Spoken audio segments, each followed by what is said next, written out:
Once upon a time in a little girl's bedroom, there was a magical teddy bear named Corduroy. Now Corduroy wasn't just any teddy bear. No, sir. He had a secret. A secret that made him extra special. You see, when the moon shone through the window and the stars twinkled above, Corduroy would come to life. Yes, he would jump off the shelf, stretch his cotton arms and legs, and dance all around the room. He'd leap onto the bed, do a little jig, and then pounce on the pillows, giggling with glee. Oh, how happy he was to be alive, to feel the soft sheets between his paws and to wiggle his button nose in the moonlight. One day, the little girl, let's call her Lily, was playing with Corduroy when she accidentally pricked her finger. "Oh, dear," said Corduroy, rushing to her side. "Let me lick it better." And with that, he did his best to lick away the tears and the blood. "There you go," he said with a smile. "All better now." But Lily shook her head. "No, it's still hurting," she whispered, feeling a little scared. Corduroy knew just what to do. He took Lily's hand in his furry paw and said, "Close your eyes and make a wish. I'll help you." Then he climbed onto the bookshelf, balanced on the edge, closed his eyes, and wished upon a falling star. "Please help, Lily," he whispered. "She needs my help." Suddenly, the room began to glow. The bookshelf shimmered, and when Corduroy opened his eyes, he saw something that made him gasp. The bookshelf was gone. In its place was a magnificent wardrobe, one that looked like it belonged to a queen. Carefully, Corduroy climbed inside and found himself in a magical land. All around him were beautiful trees and flowers that he had only seen in books. "Wow," he whispered, his voice filled with awe. Then he heard a voice.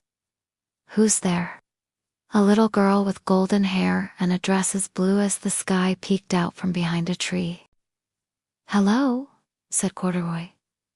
"My name is Corduroy. Do you know where I am?" "This is the Wishing Woods," the girl replied. "And you, oh, you must be the magical teddy bear. I've been waiting for you." "Waiting for me? Why?" Corduroy asked, his button eyes wide with curiosity. "Because only you can help me," the girl said, her voice trembling. "Help you? How?" "My grandmother is very ill," the girl explained. "And the only thing that can save her is a special flower called the starlit bloom. It grows on top of the tallest tree in the Whispering Woods. But it's too far for me to climb." "Don't worry," said Corduroy, puffing out his chest. "I'll get it for you." And with that, he set off into the woods. He walked past trees that sang softly and flowers that shimmered with 1,000 colors. Finally, he saw it. The tallest tree in the Whispering Woods. Its branches reached up to the sky like a ladder. Carefully, Corduroy began to climb. It was hard work, but he didn't stop. Not when his paws grew sore or his fur ruffled in the wind. He kept going higher and higher until he reached the top of the tree. There, in the soft moonlight, grew the starlit bloom. It was more beautiful than Corduroy could have ever imagined. He carefully picked it and then started his long journey back down. When he returned to the little girl, she was so grateful that she hugged him tight. "Thank you, Corduroy," she whispered. "You've saved my grandmother and I will never forget it." And with that, she ran off to find her grandmother. As the sun began to rise, Corduroy felt a tug on his paw. He turned and saw Lily standing there with a big smile. "Come back," she whispered. "It's time for you to be my teddy bear again." And so Corduroy closed his magical eyes one last time, held on to Lily's hand, and wished upon the morning star to be her teddy bear forever. When he opened his eyes again, they were no longer in the Wishing Woods, but in Lily's bedroom. The wardrobe was gone, but the memory of his adventure stayed with him forever.